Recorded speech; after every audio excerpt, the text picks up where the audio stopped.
How's it going, folks? My name's Mike. I'm a guitar tech and music store manager in Liverpool in the UK, and this is a very cool Squier Bass 6 guitar that just came in for repair and setup, so let's check it out. So today we're going to be taking a look at this Bass 6. This has come in today with some signal issues. It's got signal cutting out, getting really buzzy and crackly, probably due to these wiggly pots here, this wiggly input. So we'll be taking a look at that. We'll get that control panel off. Might need a little bit of resoldering, might not, we'll see when we get there.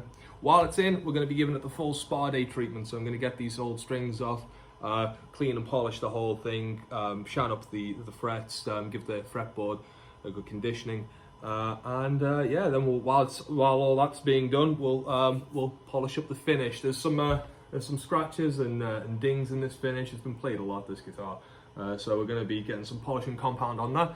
And I'll show you a little trick for filling in these dings where some of the paint has literally been chipped away from the wood of the guitar, and making them look a bit more presentable. So yeah, this is a full spa day for this Bass 6. We'll start off by getting these manky old strings off, clean the fretboard, polish these frets up, and then condition it with some lemon oil.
So, strings off, cleaned and polished, all looking really nice. I'm just going to get some lemon oil on the fretboard here. I'll show you how I do that in just a minute.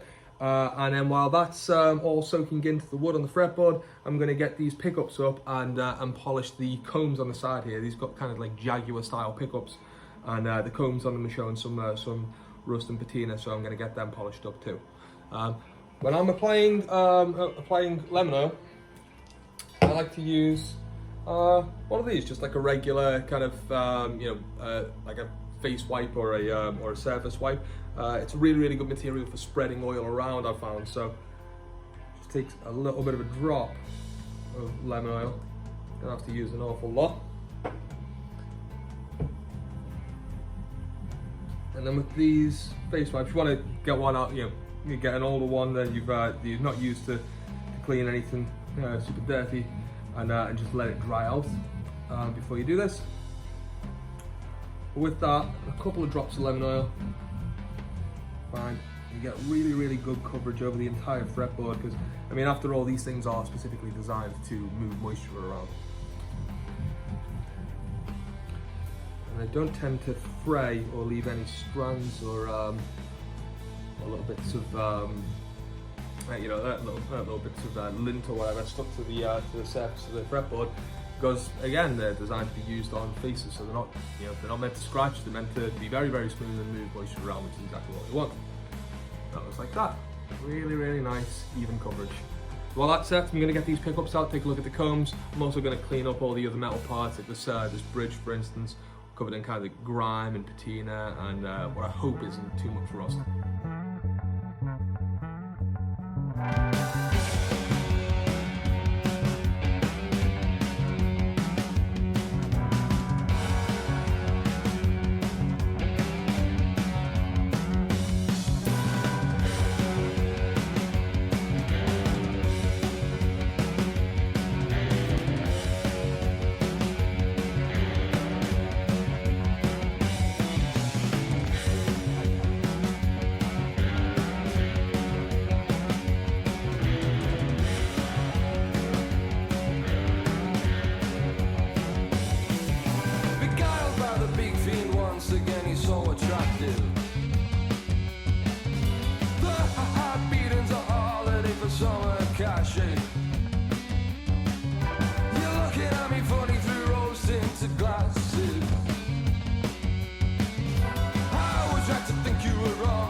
those metal parts are looking really nice and shiny now. Got most of the rust and patina off those combs, and pretty much all of it off the bridge piece. So great.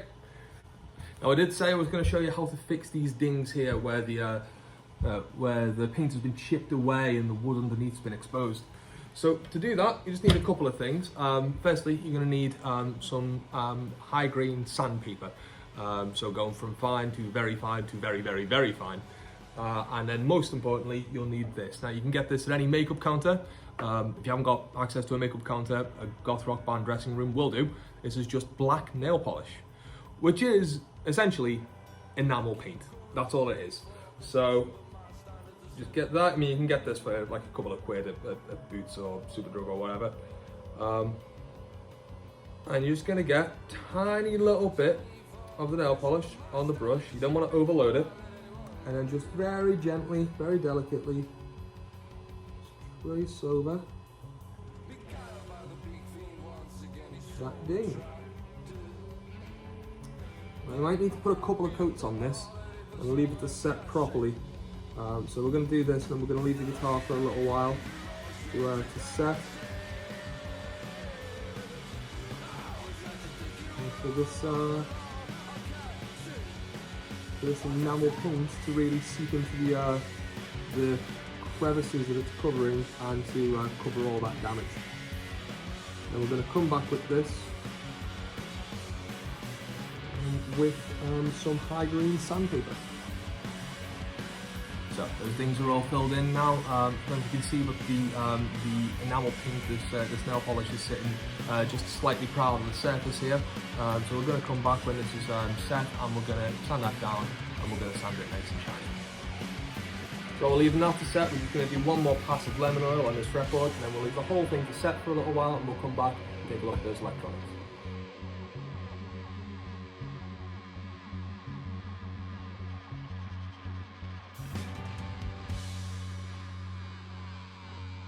Okay, so we left that to sit for a little while. We've now scraped and polished it down. Looks a lot better.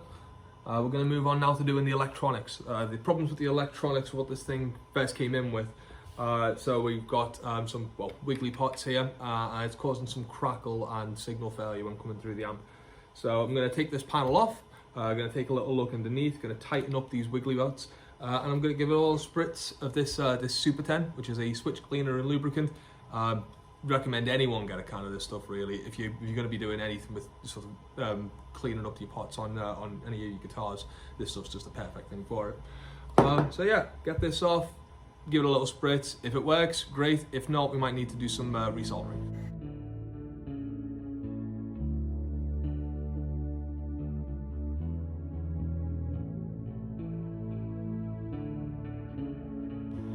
So when you're using this stuff on guitar parts, you just want to take the covers off. Want to give it a little bit of a spritz, and then just let that pop back and forth a little bit. Just get the cleaner and lubricant all the way inside the shaft of the pot there. Do it with the other one.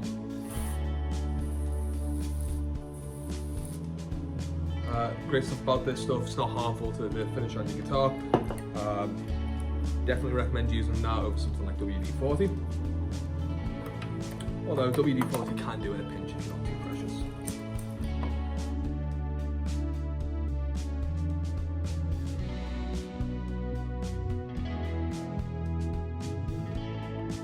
Really important when you're tightening bolts on the guitar pot that you get access to the other side if you can, and hold it in place. What can happen if you don't do that is it just kind of spins around, and then the wires can kind of get pulled out of position and even snap.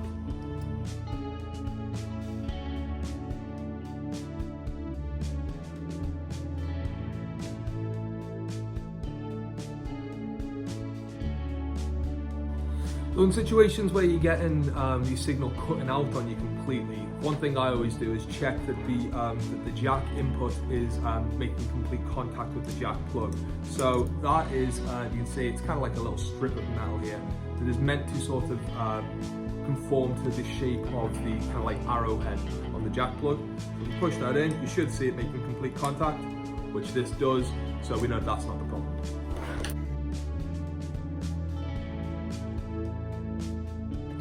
So we're just going to test this out now with this little test amp we got here. It's the Fender Champ 40. Just going to plug it in. I know this amp works, I've been using it with other guitars.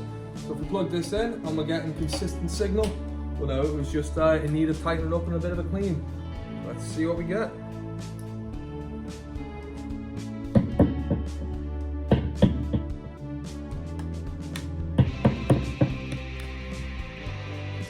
All seems pretty good, so I'm just going to get the strings back on this thing.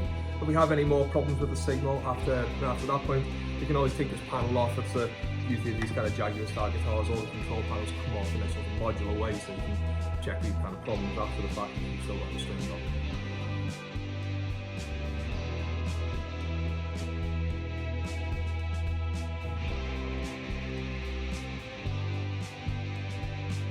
So bass 6s use a specific length and gauge of strings. I've gone with the Dario EXL 156. These are specifically made for use with a Fender bass 6.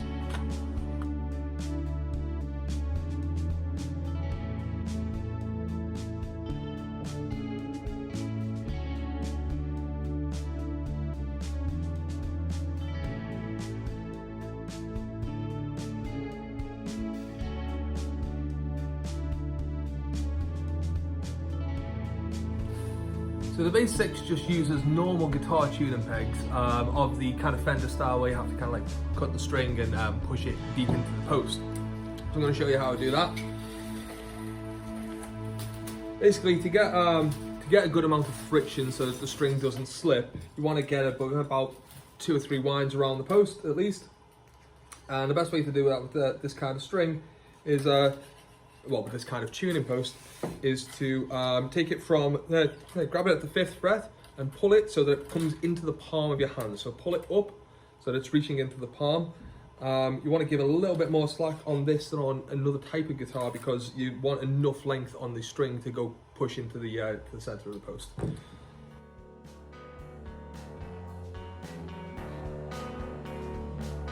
Almost forgot one of my favorite tricks. I use this stuff. So this is all-weather lubricant with Teflon, and it's made for use with bicycles, but I like to put just a drop of this on the nut. Just allows the string to slide through nice and easy, prevents any kind of tuning issues when you're using the tremolo.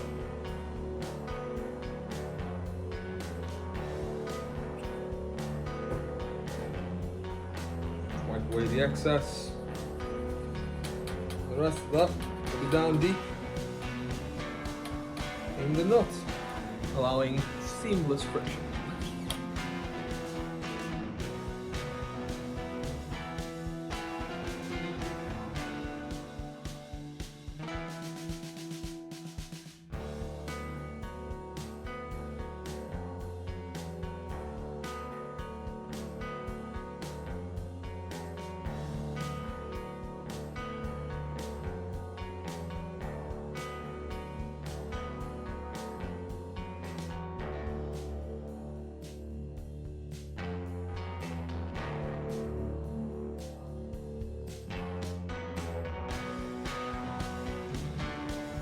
Okay, so the next step is to tune this all up to pitch. Once it's at pitch, we're going to check the neck, make sure it doesn't need any kind of truss rod adjustment, and if it does, obviously do that. If it doesn't, we'll just move on to doing the action and the intonation.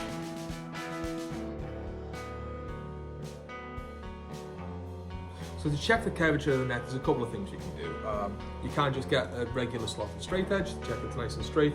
StewMac make these really nice kind of depth calipers. But one thing you can do if you don't have any of that stuff, I'll just show you real quick. Just fret at the first fret and at the last fret on the neck, and that will essentially turn the remaining length of the string into kind of straight edge that you should see neck relief. Now this is quite curved, so what I'm going to have to do is tighten the neck up. So if you don't know about a truss rod is basically a metal rod that sits near the back of the neck here. And it's essentially in a kind of tug of war with the strings. So if the strings are attached here and attached here, and they kind of pull on the neck like that, that's going to over time curve the neck. Well, the truss rod sits at the back and it's kind of like the counter pull basically. So if the string starts sort of winning that tug of war, you can tighten up the truss rod up at this end, and or down here, depending on where your truss rod is located, and you can kind of even up that kind of tug of war basically. Now, if you don't know what you're doing with this stuff, do not touch the truss rod. Everything else here is kind of, you can have a little go, it's not too big a deal. If you change the action, you don't like it, you can change it back, whatever. If you mess up the truss rod and mess it up severely enough, you can cause serious damage to the guitar. So if you don't know what you're doing and it needs a truss rod adjustment, take it to a tech.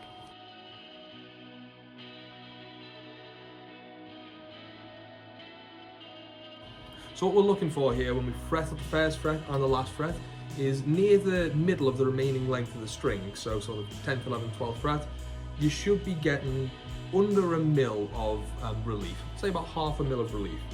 Relief would be the curvature of the neck, and that's going to be shown in this case by having a small gap, about, as I say, about half a mil between the bottom of the string and the top of the fret wire. If you've got any more than that, you'll want to pull the neck, you want to tighten the truss rod to pull the neck back a little bit. If you've got less than that and the string is physically sitting on the fret, you might want to put a little bit, loosen the truss rod and allow a little bit more relief back to the string. We're checking this now, we've got pretty good relief. I think I just need to check the action now and the intonation. Getting some bad fret buzz, just means you need to change the action first, and then we're going to do intonation last of all, because everything else that we're doing here is going to affect the intonation. So you want to do it in this order, right? You want to restring, once you've done any kind of necessary repairs you need to do, you want to restring, tune it up to pitch, check the relief of the neck, make any adjustments to the truss rod that you might need to do if you know what to do it. If not, call a tech. Once you've done that, you're going to check the action of the strings. Once you've got those set somewhere comfortable, you're going to check the intonation, because every one of those steps previously is going to affect the intonation. So you want to do intonation last of all.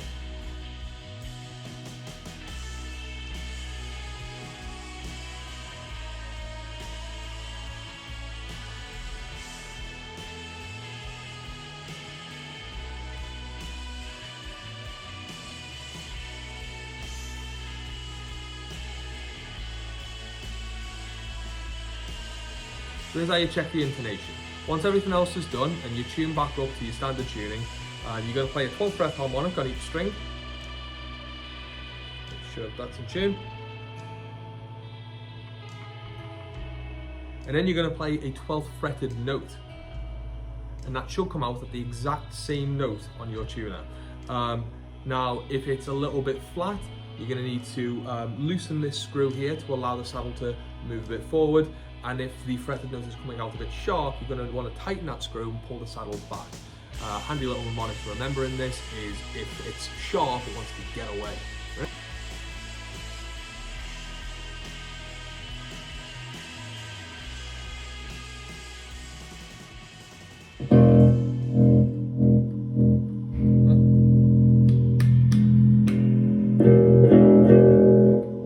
Right? Not having any further signal problems, so I'm going to take this back to the studio, make sure it's all intonated properly, and then we're going to call the owner, let him know he can come pick it up. So we're just back in my home studio now, just brought it here to do the final few checks to the intonation, and also because this is where the owner's going to pick it up from. This came out really, really nice. Frets are all really nice and polished, fretboard feels amazing to play. The neck is nice and straight, that's all polished too, so that feels really smooth and comfortable. The finish on the guitar feels really, really good. Looked great. I got some T-cut on there and polished out some surface scratches, as well as taking care of those two little things. The metals are all polished and looking great. Can't wait to hand this back to the owner. He's going to flip his blade when he sees just like the visual improvement of it. But most importantly, of course, is the functional stuff it came in with, which were the crackling, buzzing sound and the signal failure. So, go to report, all of that's gone now, that's all sorted, all the pickups are sounding great, we're not getting any signal failure at the jack input, so yeah, all that's taken care of. Can't wait to pass it back to the owner.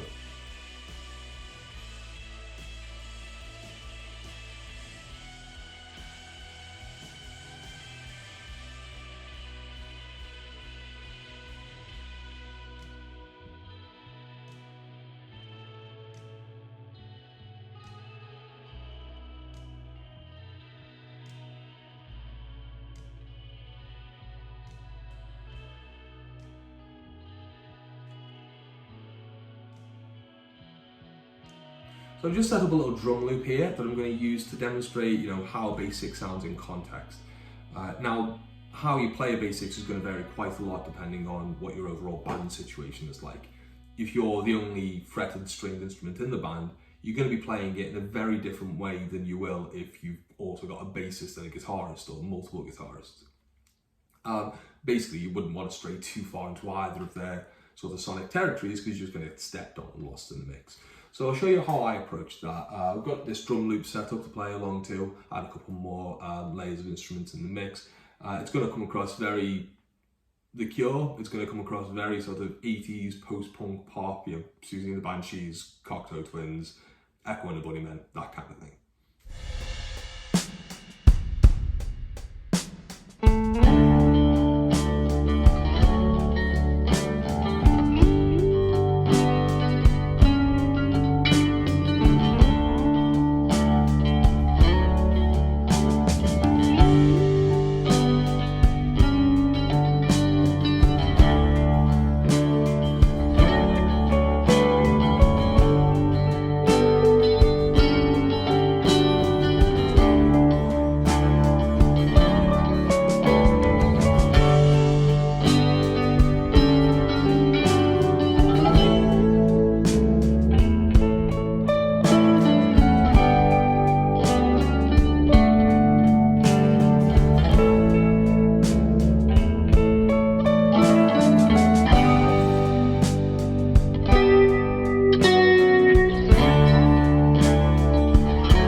That's it, thank you very much for watching. My name's Mike, I'm a guitar tech here in Liverpool, UK. If you enjoyed the video, please click like and subscribe, whatever, I don't need to tell you all this stuff by now. But if you want to see more setup videos in the future, hop in the comments, let me know. I'm constantly doing setups, so I can keep making these videos as long as you guys want to keep watching them. If you've got any questions, drop that in the comments below, I'll be happy to answer. Thank you very much again for watching, I'll see you next time.